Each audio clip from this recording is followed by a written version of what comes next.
Golden real ఎస్టేట్కి స్వాగతం. నేను మీ ఎండి కలీం పటేల్ని. ఈరోజు మనకు NH65 ముంబై హైవేకి 11 acres ల్యాండ్ సేల్కి వచ్చింది. మనకు 11 acresలో ఏంటంటే ఒక 3 acres మ్యాంగో గార్డెన్ ఉంది, మిగతా రిమైనింగ్ ల్యాండ్ మొత్తం ఓపెన్ ల్యాండ్ ఉంది. ఇందులో 3 బోర్వెల్స్ ఉన్నాయి. మనకు G+3 బిల్డింగ్ ఉంది. మనకు దగ్గర ఒక 500 స్క్వేర్ యార్డ్లో మనకు G+3 బిల్డింగ్ ఉంది. ఇంకోటి ఏంటంటే మనకి NH65 ముంబై హైవేకి ఫస్ట్ బిట్. మనకు రోడ్ సైజ్ ఎంత అంటే 1200 ఫీట్ల వరకు మనకు రోడ్ సైజ్ వస్తుంది 11 acresకి. టైటిల్ మొత్తం క్లియర్గా తీసుకోవాలి. బిట్ మనకు NH65 ముంబై హైవే మనకు నార్త్ ఫేస్కి అవుతుంది. ఇంకోటి ఏంటంటే మనకు ఇది సంగారెడ్డి డిస్టిక్ మనకు కోహిర్ మండల్ వస్తుంది. మనకు హైదరాబాద్ నుంచి జస్ట్ మనకి ఇది 60 కిలోమీటర్ డిస్టెన్స్లో అవుతుంది. NH65 ముంబై దగ్గర అయితే ఫస్ట్ బిట్ ఉంది. డాక్యుమెంట్ అంతా క్లియర్గా ఉంది. 54 నుంచి హాసరా పాణి ఆర్వార్ ఇక్కడ అంతా క్లియర్గా ఉంది.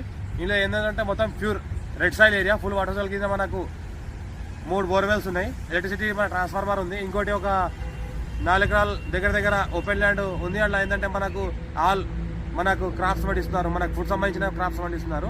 మన రోడ్ ఫేజ్ చూసుకుంటే మనకు 1200 ఫీట్ వరకు రోడ్ ఫేజ్ ఉంటుంది. డాక్యుమెంట్ అంతా క్లియర్గా ఉంది.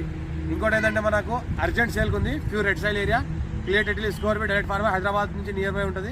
మన రీజనల్ రింగ్ రోడ్ నుంచి దగ్గర ఉంటుంది. మనకు అవుటర్ రింగ్ రోడ్ కూడా దగ్గర అవుతుంది మనకు. ఇంకోటి చూసుకుంటే మనకు బిఫోర్ జైరాబాద్ వస్తుంది. ఇది బిఫోర్ జైరాబాద్ కోహిర్ మండల్ ఏదైతే మన కోహిర్ జంక్షన్ రోడ్ ఏదైతే క్రాస్ అవుతామో క్రాస్ అవ్వగానే నెక్స్ట్ జస్ట్ ఒక 1.5 కిలోమీటర్ డిస్టెన్స్లో ఫామ్ హౌస్ ఉంటుంది. ఎవరైనా ఇంట్రెస్టెడ్ పర్సన్ ఉంటే కాల్ చేయండి. మా ఛానల్ ఫస్ట్ విజిట్ సబ్స్క్రైబ్ చేసుకోండి. Thank you.